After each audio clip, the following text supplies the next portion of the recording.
ഒരു കോവയ്ക്ക ഫ്രൈ ഉണ്ടാക്കാൻ പോകണം കേട്ടോ. അതിന് വേണ്ടിയിട്ട് ഇവിടെ ഒരു 10-12 കോവയ്ക്കുണ്ട്. അപ്പോൾ അതൊന്ന് നന്നായി അരിഞ്ഞെടുക്കട്ടെ. നല്ല ഗുണ്ടുമണി കോവയ്ക്കകളാണ്, നീളമുള്ള കോവയ്ക്കല്ല കേട്ടോ. കടയിൽ നിന്ന് വാങ്ങിയതല്ല, ഒരു ഉണ്ടാവുന്ന സ്ഥലത്തുനിന്ന് വാങ്ങിച്ചതാണ്. അപ്പോൾ അതുകൊണ്ട് തന്നെ ഇത് നാടൻ കോവയ്ക്കാണ്, പക്ഷെ പിന്നെ നീളം കുറവാണ് കേട്ടോ. നല്ല ഉണ്ടപ്പക്കുറമായിട്ടിരിക്കണത്. അപ്പോൾ ഇതിനെ ഞാൻ നന്നായി അരിഞ്ഞെടുക്കട്ടെ. നീളമുള്ളതാണെങ്കിൽ കുറച്ച് കാണാൻ കുറച്ചും കൂടി ഭംഗി ഉണ്ടാവും, പക്ഷെ ഇത് ഇത്തിരി നീളം കുറവാന്ന് മാത്രമേ ഉള്ളൂ. കുഴപ്പമില്ലേ, കുഴപ്പമൊന്നുമില്ല. ഇതുപോലെ അരിഞ്ഞെടുക്കട്ടെ.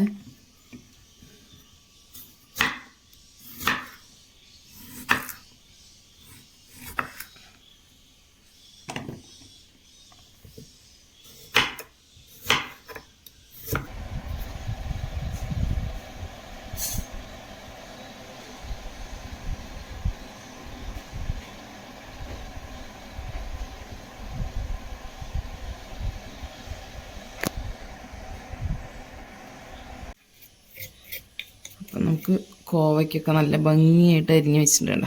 കനം കുറച്ച് അരിഞ്ഞ് വെച്ചിട്ടുണ്ട്. ഇനി അതിലേക്ക് നമുക്ക് ആവശ്യത്തിന് കുറച്ച് ഉപ്പിട്ട് കൊടുക്കാം.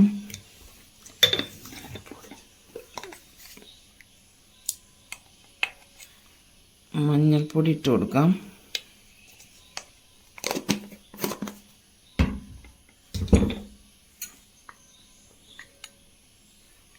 കുറച്ച് സാമ്പാർ പൊടിയാണ് കേട്ടോ അത്. ചിക്കൻ മസാലയൊക്കെ ഇടാൻ ഇഷ്ടമുള്ള ആൾക്കാർക്ക് അതിട്ട് കൊടുക്കാം. കുറച്ച് സാമ്പാർ പൊടിയാണ്. ഇനി കുറച്ച് വെളിച്ചെണ്ണ വെച്ച് കൊടുക്കാം. നമ്മുടെ ഹോം മെയ്ഡ് സാമ്പാർ പൊടി കേട്ടോ, വാങ്ങിച്ചതല്ല. അതും കൂടി ചേർത്ത് നന്നായിട്ട് തിരുമ്പി യോജിപ്പിക്കാം.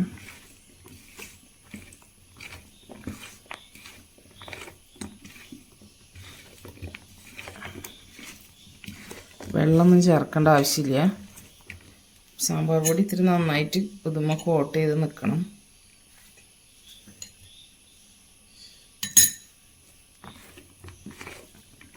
ഉപ്പും കൂടി ഇട്ട കാരണം കുറച്ച് നേരം ഇരിക്കുമ്പോൾ ഒന്നും കൂടി ഒരു നനവ് വരും. നന്നായി തിരുമ്പി വയ്ക്കാം.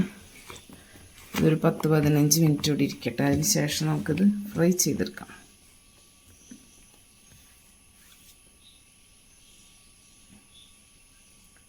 നമ്മുടെ കോവയ്ക്ക ഫ്രൈ ചെയ്യാൻ വേണ്ടിയിട്ട് നമുക്ക് പാൻ വെച്ചിട്ട് വെളിച്ചെണ്ണ ഒഴിച്ചിട്ടുണ്ട്.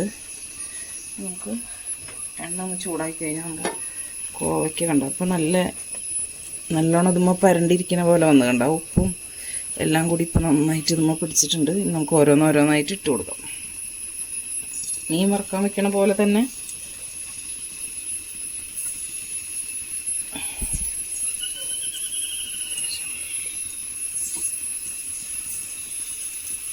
അങ്ങനെ കറക്കിയിട്ട് കൊടുക്കാം. അങ്ങനെ നമ്മുടെ കോവയ്ക്കകളൊക്കെ നിരത്തി പരത്തിയൊക്കെ വെച്ച് കൊടുത്തിട്ടുണ്ട്. ഇനി അതൊന്ന് മൊരിഞ്ഞ് കിട്ടണം. അപ്പോൾ നമ്മൾ സിമ്മിൽ വെച്ചിരിക്കുകയാണ് കേട്ടോ. ഇനി വേവിച്ചെടുക്കാം, മൊരിച്ചെടുക്കാം. നമ്മുടെ കോവയ്ക്ക ഫ്രൈനൊക്കെ ഒന്ന് ഒരു വശം മൊരിഞ്ഞപ്പോൾ നമുക്കൊന്ന് മറച്ചിട്ട് കൊടുക്കാം. കുഞ്ഞിതായ കാരണം മറിച്ചിടാൻ കുറച്ചൊരു മെനക്കേടാണ്.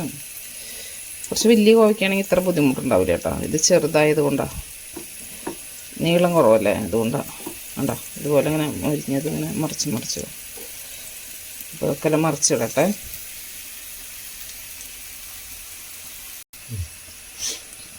അങ്ങനെ നമ്മുടെ കോവയ്ക്കാൻ എല്ലാത്തിനും മറിച്ചിട്ടിട്ടുണ്ട്.